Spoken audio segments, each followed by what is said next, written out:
இந்த ஆட்சியில ஊழலை தவிர வேற ஒண்ணும் இல்லை.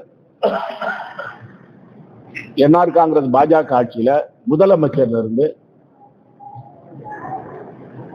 உள்துறை அமைச்சர்ல இருந்து, விவசாயத்துறை அமைச்சர்ல இருந்து, பொதுப்பணித்துறை அமைச்சர்ல இருந்து, குடிமைப் பொருள் துறை அமைச்சர்ல இருந்து எல்லாரும் ஊழல்ல சிக்கியிருக்காங்க. நம்முடைய மாநிலத்துல 6 மதுபானம் உற்பத்தி செய்கின்ற தொழிற்சாலைக்கு அனுமதி கொடுத்திருக்காங்க. ஒரு தொழிற்சாலைக்கு 15 கோடி ரூபாய் லஞ்சம் வாங்கப்பட்டிருக்கிறது. மொத்தம் 90 கோடி ரூபாய். இதை நான் சொல்லல. சட்டமன்றத்தில் பாரதிய ஜனதா கட்சியுடைய மாண்பு உறுப்பினர் கல்யாண சுந்தரம் அவர்கள் ஒவ்வொரு மது உற்பத்தி செய்யற மதுபான தொழிற்சாலைக்கும் 15 கோடி ரூபாய் லஞ்சம் வாங்கிட்டாங்க அப்படின்னு சொல்லி பொதுமக்கள் மத்தியில பேசுறாங்க. அதுல எனக்கும் பங்கு வந்ததுன்னு சொல்றாங்க. நான் யாரும் எனக்கு பங்கு கொடுக்கல அப்படின்னு அவர் பகிரங்கமா சட்டமன்றத்தில் அதை பதிவு செய்திருக்கிறார். இது ஆளுங்கட்சியை சேர்ந்த சட்டமன்ற உறுப்பினரே இந்த மதுபான தொழிற்சாலை கொடுக்கறது லஞ்சம் வாங்கி இருக்கிறாங்க. 15 கோடி ஒரு மதுபான தொழிற்சாலை கொடுத்திருக்கிறாங்க. 400 மது கடைகள் தான் இருந்தது புதுச்சேரி, காரைக்கால், மாயானத்துல. நாங்க ஆட்சியில் இருந்த சமயத்துல நாங்க ஒரு மதுபான பாரும் கொடுக்கல. புதுசா பாருக்கு யாருக்குமே நாங்க லைசன்ஸ் கொடுக்கல. ஆனா முதலமைச்சர் ரங்கசாமி வந்த பிறகு லஞ்சம் வாங்கி கொண்டு 980 பார்கள் கொடுக்கப்பட்டிருந்த புதுச்சேரி மாநிலத்தில், அதாவது 400 இல்லாம மீதி 450 பார்கள் கொடுக்கப்பட்டிருக்கின்றன. இது எவ்வளவு எத்தனை கோடி பாருங்க.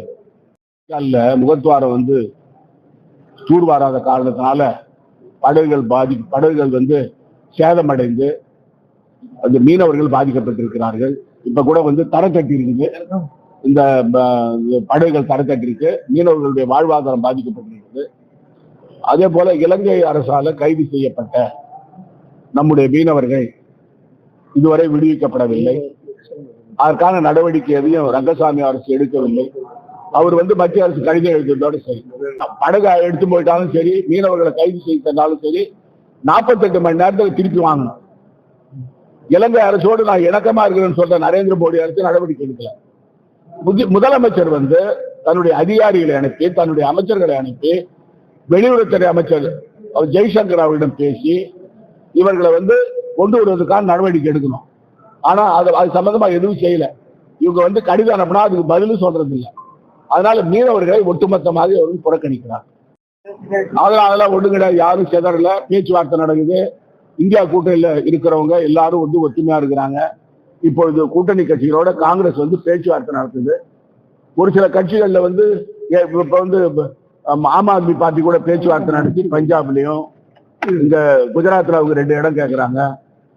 பஞ்சாப்ல காங்கிரஸுக்கு இடம் கொடுக்குறேன்னு சொல்றாங்க. டெல்லியில அவங்க 3 இடம் கேட்கிறாங்க. இது பேச்சுவார்த்தை நடந்துகிட்டு இருக்கு. இது இந்த ஜனவரி மாசம் கடைசிக்குள்ள இந்த கூட்டணி பேசி முடியும்.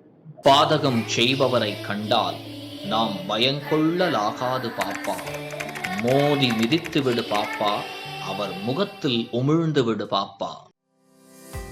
அண்மை செய்திகளை உடனுக்குடன் தெரிந்து கொள்ள இணைந்திருங்கள் இயம்நாடு தொலைக்காட்சியுடன்.